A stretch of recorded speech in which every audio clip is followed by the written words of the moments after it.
Hello ladies and gents, and welcome back to Arista Time. My name is Si. Today we have for you a Pro Trek, my favourite watch brand. The model number is PRW-5100-1ER. We are in Europe, of course. I'll also be comparing it to the 2500 and the 3500. So without further ado, let's not waste any time and get this open. As you can see, standard Pro Trek box, nice and solid, beautifully made bit of cardboard, if I say so myself. Inside we have the standard myriad of Casio documentation.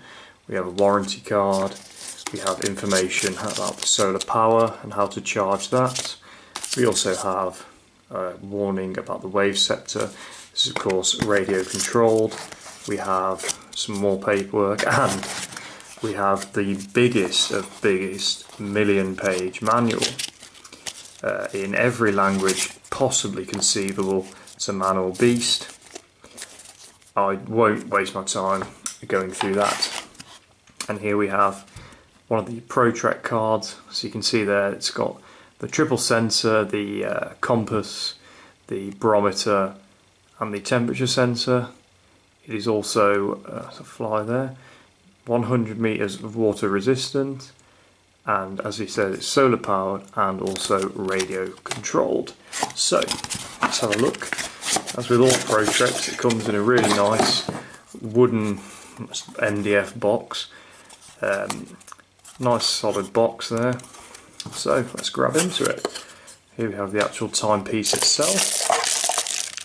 Comes in this Casio Pro Trek branded cardboard, and then we have the tag, which just, again, Casio Sport and the model number, which will be in the description down below. So here's the actual piece itself. As you can see here, it is a analog dual screen piece. There's a small digital display on the lower half, and you have the main analog display actually telling the time. This particular watch doesn't have that old chunky type Pathfinder appearance. It's more of a sleek, more grown-up experience, if you like. The sensor is now much better fitted in with the shape of the wrist, as are all the buttons. They're kind of toned down a little bit, and it doesn't have a rotating bezel. It's a fixed bezel with an arrow there and markings around the side, and also various time zone markings on the inner dial. Standard Pro Trek features, so you have your compass here on the top, which will set itself to north, and that will adjust as you move the watch around. You have your barometer, which will tell you temperature, and then you also have your altimeter, which will tell you your height above sea level in meters. Put that back to mode, and that will then of course go to the home. You also have the standard Casio features, so you have the receiver, that is for your initial setup for your time. You have stopwatches, you have alarms, you have world timers, all the usual features of a high-end Casio watch. Nice steel plate on the back with again a list of the features there. So water resistance to 100 meters or 10 bar, model number, and the Pro Trek engraving there. Strap itself is rubber, has a single clasp. The Pro Trek logo on the band is the solid Pro Trek band. It's not the split band of the 3500, which I'll show you momentarily. And then the light, even in this very bright setting, you can easily see the light just illuminates from the bottom there. There is a loom on all these number markings anyway, as well as the actual hands themselves. On wrist, it's actually a pleasing size. It's not the chunkiness that some of the Pro Treks suffer from. And yeah, so what I will do now, guys, is I'll bring in the two other Pro Treks for comparison. First of all, we have the 3500. can see the size difference there.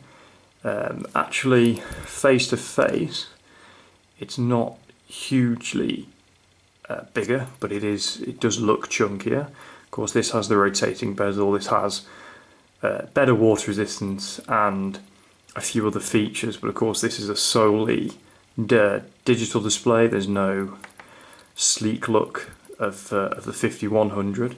It does have the strap with the split, it's there, as opposed to the ProTrek band. And let's go again, bring in the 2500, and you can see these reviews individually, guys, if you check out the channel.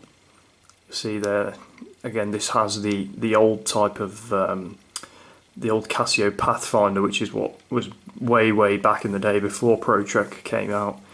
The 2500 I think remains the most feature laden watch of the three ProTreks that I now own, although it's the oldest, and that's just a real.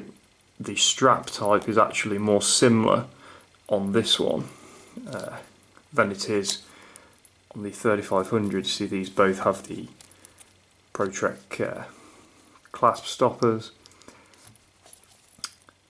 and again the size difference there. The 2500 very chunky, very outdoorsy, manly type watch. The 5100 a bit more sleek, a bit classier. You can get away with wearing this, I think, in more situations than with the 2500. So that is it for today, guys. Thank you very much for watching. Feel free to leave a like and subscribe, or a dislike. Feel free to leave any comments if you've purchased this watch. I will leave a description on where I purchased it from and where you can buy one for yourself. Hopefully you enjoy the ProTrek as much as I do. I have an Instagram page, so make sure you check that out. All the pictures of all the pieces are on there. Thank you so much for watching, and we'll see you again soon.